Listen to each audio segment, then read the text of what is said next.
Jadi saya ulang lagi ya, ini sebagai apa? Kita niru Rasulullah sallallahu alaihi wasallam.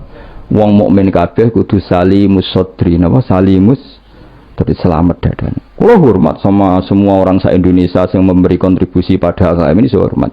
Cuma bawaan kita beda itu dalam hal itu apa? Dalam hal itu. Ya misalnya gini, nyuwun sewu, misalnya saya dengan tokoh-tokoh besar itu yang saya sebut itu saya hormati semua. Dengan tokoh yang kita mungkin cara zahir beda kita hormat. Cuma mau tidak mau memang kita kadang ngeritik, tapi itu bukan bawaan kebencian, bawaan tadi kondisi, napa? Misalnya gini nyon sewu ya. Saya tetap menghormati semua siapa saja memberi kontribusi pada agama ini. Baik yang terkenal maupun tidak, yang tersembunyikan namanya maupun tidak. Saya sampai sekarang masih punya adat sowan kiai-kiai yang enggak terkenal tapi memberi kontribusi pada agama ini. Saya hormat. Tapi yang tidak terkenal juga punya sisi negatif sebetulnya, karena orang nggak bisa mengakses karena enggak. Yang terkenal punya sisi positif yaitu syiar. Tapi resikonya biasanya terkontinu, terrutinkan hanya ngomong-ngomong ketika ada acara besar. Tapi hariannya kurang bagus biasanya karena fokus apa? Ya fokus kebesaran tadi. Kalau yang kecil biasanya hariannya bagus, bikin madrasah, bikin diniyah, tapi nggak mudah diakses karena nggak terkenal. Yaitu bawaan manusia plus sallallahu alaihi wasallam, didikan Kanjeng Nabi. Saya hormat sama tokoh termasuk tokoh negara. Saya hormat siapa saja karena tetap menjaga kestabilan, menjaga apa? Meskipun dalam banyak hal kita beda. Ya kadang beda itu kadang kita ngeritik. Itu bawaan ulama dulu Zakaria Al-Ansori itu ya ora cocok kok Imam Suyuti. Imam Suyuti ora cocok kok Imam Sakhawi. Nek ketemu mbok takok bor. Ya ulama dulu biasa satu kurun itu saling enggak bertanya karena fokus ke dunia masing-masing. Misalnya tradisi kita kalau ngaji Quran itu ya yang ditanyakan sanadnya dulu. Tradisi mereka tajwidnya dulu misalnya, atau tradisi mereka itu makna dulu. Kita tidak tahu. Misalnya tradisi di India. Tradisi di India itu anak kecil itu kalau ngaji bersamaan dengan maknanya. Meskipun kecil. Dalam sisi itu bagus India. Tapi Indonesia enggak, Indonesia lebih suka makhrajnya dulu. Yang tentang fikihnya ada paket lain, ada paket. Terus kalau tradisi keluarga saya, meskipun keluarga Quran itu anak kecil ya enggak disuruh ngapalkan Quran. Bapak saya enggak pernah nyuruh saya ngapalkan Quran, tapi setelah bisa baca kitab ya baru disuruh ngapalkan. Ada yang enggak, yang ngapalkan dulu biar apa? Otaknya masih jernih katanya. Ya macam-macam, semuanya baik. Dan kita saling kritik. Ngeritik karena tadi nak cilik langsung ngapal lo, kadang najis gak roh sopan santun. Yang fatalnya lagi kadang akidah ahli sunnah wal jamaah gak ngerti. Jadi ahli lucu kan akhirnya hafal Quran tapi akidahnya tidak ahli sunnah karena gak pernah dikenalkan ahli sunnah. Tapi sisi baiknya karena masih kecil gampang apa? Hafal, kemudian orang tuanya niat benahin akidah ahli sunnah. Ada yang sebaliknya dibelajarkan ahli sunnah dulu baru ngapalkan. Mungkin sisi negatifnya mungkin deh. Nek isu teke tuwek-tuwek ngene iki kan. Kowe gelem mesti ngapal Quran setor wae. Nek rawat ini diakhiri wal asri. Amma yatasa alun anin nahbail azim wa apa. Innalil muttaqin. Lalu sering nampa setoran wong tuwek-tuwek lucu-lucu. Wong tuwek itu sing ben mati husnul khotimah kadang Gus kula wis tuwek tapi kepen setor Quran mbek jenengan. Tahu tak turuti. Rata-rata rong juz wis nyerah. Dereng enten sing langkai 2 juz. Kadang yang nyerahi wis setruk, kadang yang mati macam-macam lah. Apa ya teke wong tuwek iku beda ya. Padahal maca. Tapi saking gelam jare piye. Dadine lafate ku aneh. Mau mana nak maca fam bajasat fanjur bulan wasama idatil khubuk diwaca khibuk mbah aduh sebab lereni mbah teman pusing kula malah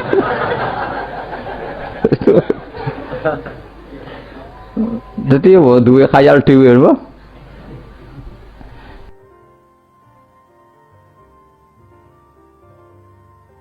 Ya seorang lagi ya kita tetap tiru keinginan Rasulullah sallallahu alaihi wasallam wong mukmin iku salimus sadri napa salimus sadri sehingga niki tenan kula maklumatkan kula niku hormat Siapa saja yang memberi kontribusi pada agama ini saya hormat. Tapi kalau ngeritik bukan berarti kebencian, karena tadi ada sisi yang kita harus ngomong untuk menjaga kestabilan jalannya hadis syariah. Misalnya saya dengan Pak Yusuf Mansur hormat, saya dengan siapa saja dengan Ustadz Abdus Somad, dengan UAS, saya hormat. Tapi ada sisi yang kita harus ngomong, karena banyak ustadz yang nggak terkenal tapi juga ikut memberi kontribusi agama ini. Makanya saya mengikuti yang tidak terkenal ini tak hormati, tapi semuanya kita hormati dari segi syiar memberi kontribusi. Kalau yang sedang tidak cocok ya dalam hal itu saja fitilkal khaslah, ingat-ingat apa fitilkal khaslah. Tapi jangan semuanya ndak. Kita semua dididik Rasulullah salimus sadri apa? Salimus sadri. Begitu juga saya dulu dengan siapa saja. Asal tadi semuanya itu demi niru Rasulullah sallallahu alaihi wasallam salimus sadri. Napa? Salimus sadri. Fal mukmin salimus sadri. Kita dalam hal misalnya masyarakat senang saya berlebihan, misalnya orang Jawa Timur, saya suka dari segi senangnya kiai. Tapi saya juga sering kritik orang Jawa Timur. Meskipun yang senang saya lah. Ojo berlebihan. Karena kalau berlebihan senang kiai terus sering sowan, kadang anggaran gue belanja digo sowan. Sebenarnya saya bukan ngeritik sowannya, sehingga anggaran belanja salam no template itu terus aku hukumnya itu piye. Nah kadang ini tak takoki kan sowan aku rombongan bis tak takoki. Lho lari-lari mboten sekolah, mboten napa-napa Gus, sing penting sowan kiai. Lah bocah kok diajari. Lah ngono iku rombongane kadang 3 dino, berarti borote, Bro. 3 dino. Jadi saya ngeritiknya itu dalam hal itu saja, tapi mahabbahnya kita seneng, tapi kaifiahnya kadang tidak cocok. Ini perlu dicatat. Jadi hanya seperti itu. Kalau jenengan ini seneng ngaji ya seneng, tapi itu sama tak kritik. Karena tadi wis gawa 3 perangkat kok gak paham. Wah, nih wis gawa kitab, gawa pulpen, gawa rekaman. Ini kan sudah mengalahkan ulama dulu. Karena ulama dulu tidak bawa rekaman. Tapi kok ilmunya jauh ini ada apa ya? Ya jadi kalau suwon kita benana wa benal mukminin kudu aja ana khil wala taj'al fi qulubina ghillal lil ladzina amanu. Kulo hormat sama semua tokoh-tokoh hormat. Kulo sama acara-acara besar ge kulo hormat. Cuma tetap kita sebagai ahlul ilm mengingatkan ada orang yang berjuang tuh enggak terkenal, ada orang yang berjuang enggak dapat apa-apa. Kita harus ngomong supaya orang ini juga diapresiasi. Tapi yang syiar ya kita hormati karena agama ini butuh syiar. Terus sama tokoh-tokoh DPR itu ya akrab. Ya banyak yang saya sering ketemu saya ngaji. Tapi dalam hal yang kita tidak cocok yang ngeritik. Mereka mungkin yang ngeritik kita nggak apa-apa tapi hormat. Jadi eling-eling ya. Ini dawuh saya Imam Sa'roni. Saya nerangkan dalam konteks ilmu. Ini dawuh Imam Sa'roni. Kalau Nabi ngendikan laisa minna efitilkal khaslah. Bukan berarti dia menjadi murtad karena laisa. Nah, kalau makna sebenarnya kan laisa minna orang itu menjadi murtad. Orang termasuk golonganku wong sing tahu bodoh nih. Mau sekedar pernah itu tidak termasuk golonganku. Lah nek iku tenan maknane hakikat sing umat Nabi sapa ya? Semuanya pernah bodoh nih Pak sering? Sering. Kadang rezekinya ya dari ya nyun sewu koyo kebanyakan maklar rezekinya dari apa? Gak bodoh nih kira-kira payu. Misalnya ke jujur, maklaran tanah ning Kulon Progo sampai sing tinggu bendara kok. Apa melok apa bukan ini? Kulon Progo. Pak, tanahnya tak tuku lah didamel nopo? Weh, kalau damel pertanian untuk pergi prospek. Padahal niatnya itu, iki apa dadi apa? Bendara. Gitu rego murah. Misalnya tuh ini, mungkin Jimban jadi bandara Pak. Mungkin Jimban regane larang, mungkin dereng larang kalau tak tubas Pak. Gelem ta ora wong iki. Misalnya jujur ngono.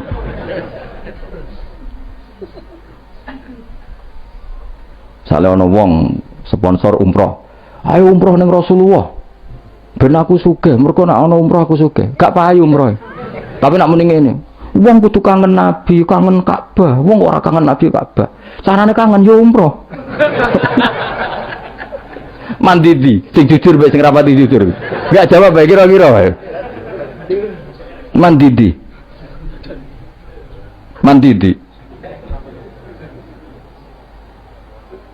Lha iku misale terus hadis laisa minna iku maknane apa?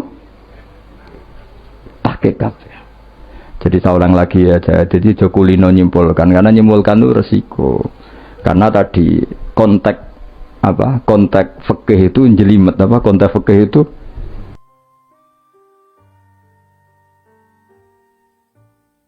jadi misalnya ada orang alim soleh ketemu perempuan cantik, bawaan tonggo takok. Ini kan sebetulnya memang termasuk istisna dimaklumi.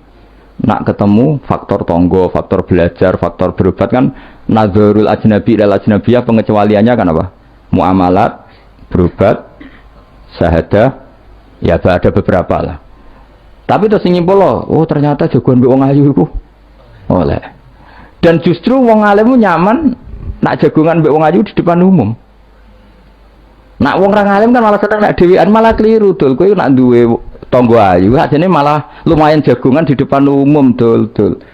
Mergo Nabi malah pantangane layak luwan narojulun bimroaten orang. Oh jeneng nang dalan mbak konangan wong iki malah sing apik sing di depan umum. Mergo orang arah macem. Ayo ke jagongan mbek wong ayu ning perapatan di depan umum ambek dhewean berduaan ambek ndi? Gak usah tak apik elek ndi. Musa-musa wong salah paham iki repot. Elek sing dhewean, malah apik sing umum. Mergo Nabi pantangane layak luwan narojulun bimroate. Dong ya. Apik ndi? Elek ndi? Ya kan ya sok nak ketemu dajjal bodoh iki ya apa? Rotine apa? Rotine entekno terus ombene entekno terus nak kon kafir. Gua udah. Ternak muni. Lha iki rotiku kadung mbok pangan, rotine pangeran. Bocah ora tau ngaji tauhid ngono.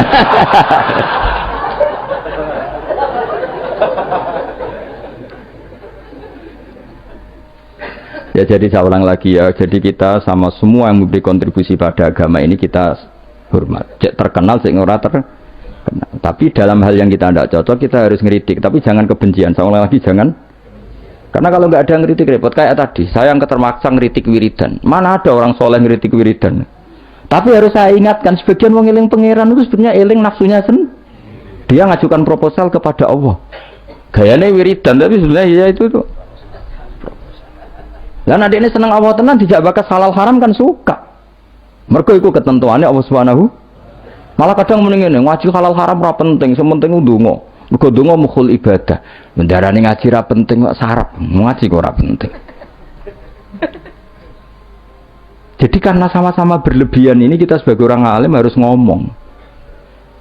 Akhirnya kita proporsional. Ya ndonga iku sak kadare tetep di bawah ilmu. Saya ulang lagi di bawah tapi ngamane ndonga bar salat wapalane akeh. Bareng takoki rukune salat yo sak kiai takoki. Kowe bar salat wiridamu akeh, bareng takoki rukune salat piro? Mikir, tak warai 17. Ana sing darani 14, sing ilang opo? Mikir meneh.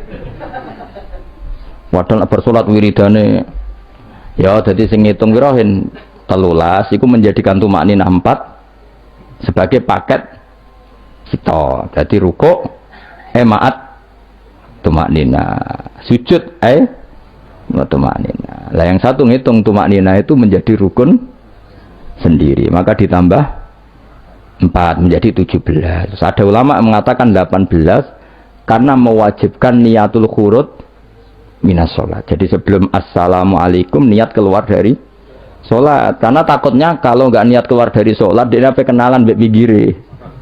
Assalamualaikum jenengan namine sinten kan repot. Ya udah lah mereka. Lho iso wae saking ya kuatire gawe grup. Jadi saking sering ini kenalan muni assalamualaikum niate iku. Kendala. Jadi ada ulama mengatakan karena ketika takbir itu niatnya masuk sholat, maka ketika salam juga niatnya keluar dari sholat. Karena biar fair, karena ketika takbir niat masuk sholat. Karena kenapa? Yang bisa membedakan kalimat-kalimat thayyibah dengan yang lain adalah niat. Coba kita kaget sama orang, Allahu Akbar, wah Merapi saya metu apa gimbale. Kita kaget apa-apa ya bilang Allahu, supaya membedakan kalimat Allahu Akbar untuk ta'ajub, untuk kagum dengan sholat, maka Allahu Akbar diniati. Begitu juga salam ini menjadi kalimat adat untuk kenalan gawe grup. Paham ya? Nara niat khawatir niat kenalan, maka harus